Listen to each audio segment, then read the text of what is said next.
This segment is brought to you by PRN, using their network to help you grow. Our next guest is Hall of Fame coach Tony Dungy, who is now an NFL analyst for NBC. Also, by the way, an expert in quarterback play. Tony, welcome to the podcast. Hey, thank you very much. Always good to be with two of my favorite writers. Tony, the Cowboys are playing the Seattle Seahawks and their prize quarterback Russell Wilson this weekend. He's one of a record 10 African-American quarterbacks starting in the NFL. At one point in your life, Tony, you shared his dream. You were a two-time All-Big Ten quarterback at Minnesota, left the school as the conference's all-time total offense leader. But in 1977, there were 335 players selected, including 18 quarterbacks, and you weren't one of the draft picks, eventually signing as a free agent with the Steelers as a safety. How disappointing was it that you never got a chance to play quarterback on Sundays? It was, as my career went on, it wasn't bad. But at that moment, draft day was one of the most disappointing days of my life. I had worked out a lot in the spring. A lot of coaches came in, a lot of quarterback coaches, gone to dinner with people. They didn't have the combine at that time, so everybody kind of came to your school. And I talked to a lot of people, and I was quite certain I was going to get drafted. The Montreal Alouettes in the Canadian League had my rights, and I went to dinner with Marv Levy, and he was the coach at the time. Bill Polin was the GM, and they were saying, hey, come sign with us. Canada's going to be perfect for you. And I said, no, I'm gonna get a shot. And so we went through 12 rounds, and it wasn't like it is now where it's all broadcast. I remember calling the Associated Press and saying, is the draft over? And the guy said, yeah, the draft's been over. And I said, it can't be over. I didn't get picked. And he said, I'm sorry, the draft has been over for a long time. And I remember walking around saying, man, I don't believe this. What should I do? And I was getting ready to call Marv Levy back, and I got a call from the Steelers. And they said, we'd like you to come, not to play quarterback, but to change positions. And something inside of me, as disappointed as I wanted to play with the best. And so I decided to sign with the Steelers and play safety. Coach, you mentioned the Canadian Football League. You went to Minnesota where another African-American quarterback, Sandy Stevens, he led the Gophers to the national championship in 1960. And he had to go to Canada to play quarterback. You grew up in Jackson, Michigan, about an hour's drive from Toledo, and that's where another African-American quarterback, Chuck Ely, led the Rockets to a 15-0 season in '71. He also had to go to Canada to play quarterback. What was the message back in the 60s and 70s that the NFL was sending to African-American players that they had to go to Canada to play? It was crazy because, growing up as a quarterback, I watched all these guys and I modeled my game after them. Jimmy Jones, I wore number 8 in high school because Jimmy Jones started at USC and he was number 8. And I watched him play against Notre Dame, and I said, man, that's what I want to do. Then you start watching these guys, and there were so many excellent players there. Conrad Holloway was one of the first black players at Tennessee, and he was on fire and doing things that you hadn't seen before. He had to go to Canada. And Chuck Ely, as you mentioned, I'm watching him. He won 35 straight games in college, didn't lose a game. And you think as a quarterback, that's what you're judged by. If I'm a winner, I'm going to get a chance to play. And he had to go to Canada, and he ended up winning a Grey Cup. So I was familiar and watched a lot of Canadian football growing up. But you mentioned Sandy Stevens. He was really the reason I went to Minnesota. I wanted to be a quarterback. Some of the schools recruiting me out of high school talked about switching positions, but pretty much everybody said you could play quarterback. Well, I went on my recruiting visit to Minnesota, and I met Sandy Stevens. And they talked about him being a Heisman Trophy candidate, leading them to a national championship, fantastic player, everybody, just the legacy. And I said, you know what? I'm going to go to Minnesota. I'm going to be Sandy Stevens. I'm going to lead them to a national championship. And that's why I went. Tony, Tampa Bay claimed Doug Williams, an African-American quarterback, in the first round of the 1978 draft, and he took the Buccaneers to the NFC title game in his second season. Yet as accomplished a quarterback as Warren Moon was in college, he still had to spend 4 years in the 1980 decade in Canada before he got his shot in the NFL. Why didn't the play of Doug Williams kick the NFL's door open back then for African-American quarterbacks?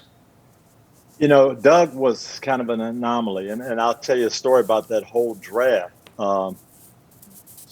Tampa Bay they were going to pick a quarterback. They had a top 5 selection. John McKay was the head coach, and there were several really, high-profile quarterbacks, but the offensive coordinator was Joe Gibbs. And Coach McKay said, Joe, you look at these guys. It was Guy Benjamin was at Stanford. Matt Cavanaugh was at Pitt, led them to a national championship.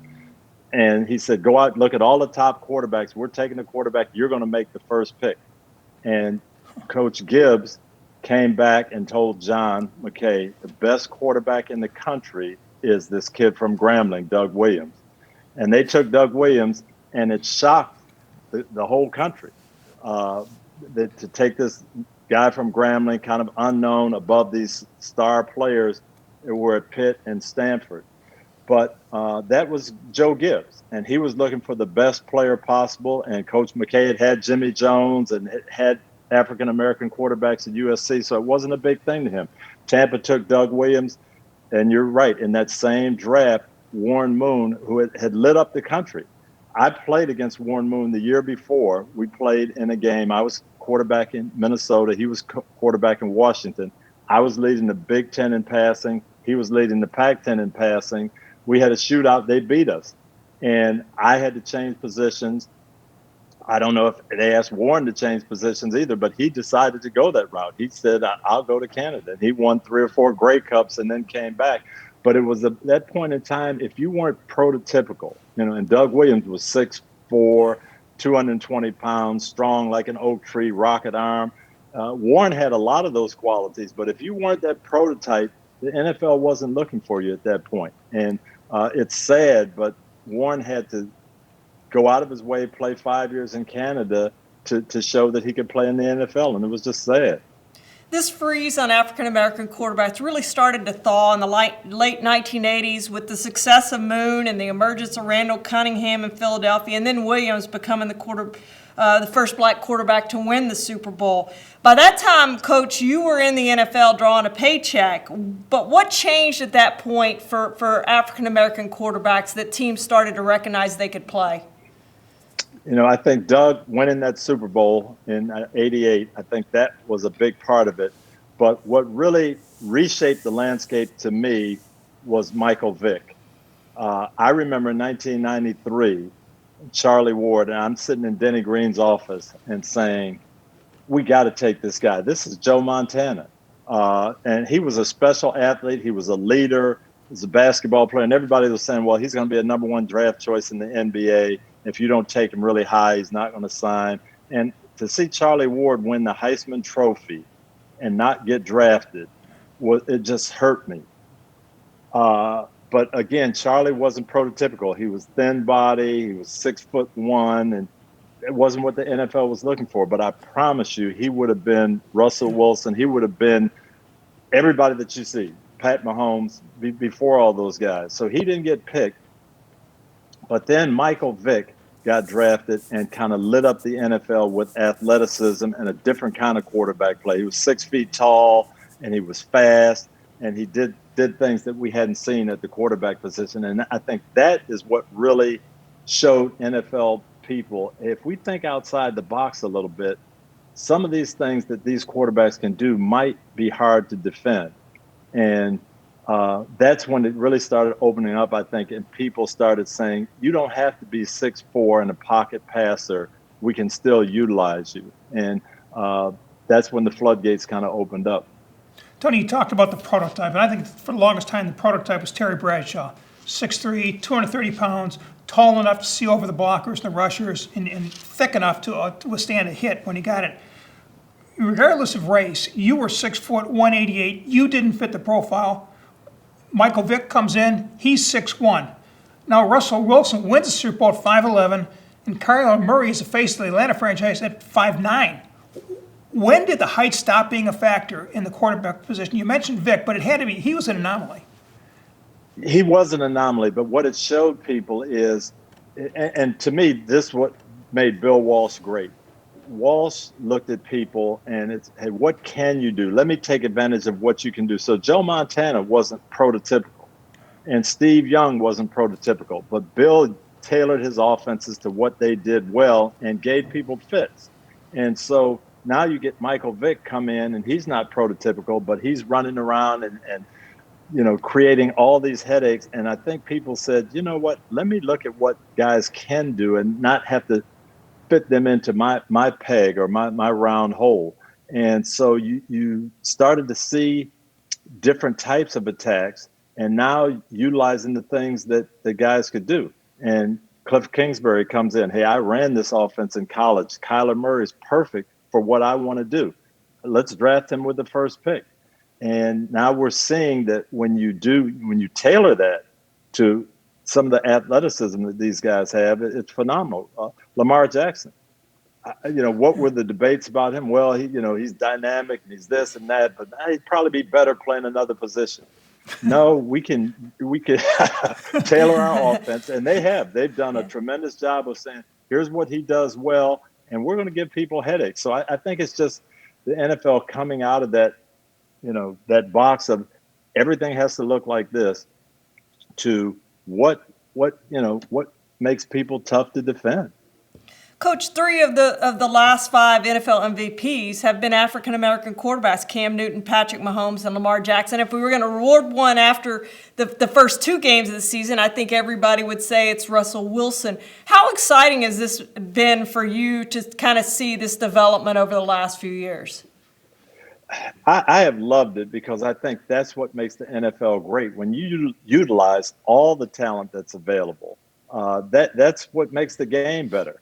And I was on our show a couple of weeks ago. I was talking about this, that, hey, 15 years ago, Russell Wilson would be playing baseball in the Mariners system or the Yankees system. And, Deshaun Watson would be in Canada. And Lamar Jackson would be playing wide receiver. But we get to see these guys week in and week out, and we're thrilled. Patrick Mahomes, he made a couple plays against the Chargers that you just shake your head and you say, wow. And you think, what a shame that would be if we really didn't get to see this. So I just think it's great, and I'm thrilled. I wish it had happened 30 years ago, not necessarily for me. I would have loved that shot, but for Eldridge Dickey and Conridge Holloway and Chuck Ely, for the world to be able to see these guys, and they would have been doing the same thing. Tony, I was thinking that one quarterback may have changed the dynamic of the African-American quarterback future in the NFL. I'm thinking on a list of you, it's Joe Gibbs. He drafts Doug Williams. Absolutely. He's the coach that puts Doug Williams to the field to win a Super Bowl. Absolutely. People don't realize that Joe Gibbs really changed the face of the NFL by having the courage to say, and in a southern town at that time, and Charean can vouch for this, in 1977, 1978, Tampa, Florida, to come back and say Doug Williams is the guy we should take. Forget about Matt Cavanaugh and University of Pittsburgh and national championship. Forget about the prototype Stanford, Guy Benjamin. Yeah, he's a good player. Doug Williams is the best quarterback in the country. And for Joe Gibbs to do that, and then years later come back and say, you know what, down the stretch in this playoff, I'm putting you in, Doug, and you're going to take us to a Super Bowl. That is phenomenal, and they are still close to this day because of that. Interesting. Well, thanks, Tony, for stopping by to visit. We'll be watching on Saturdays and on Sundays for your television appearances. Hey, thank you very much. Good to be with you guys, and I love your work. Keep it going. Thanks, Tony. Thanks, Coach.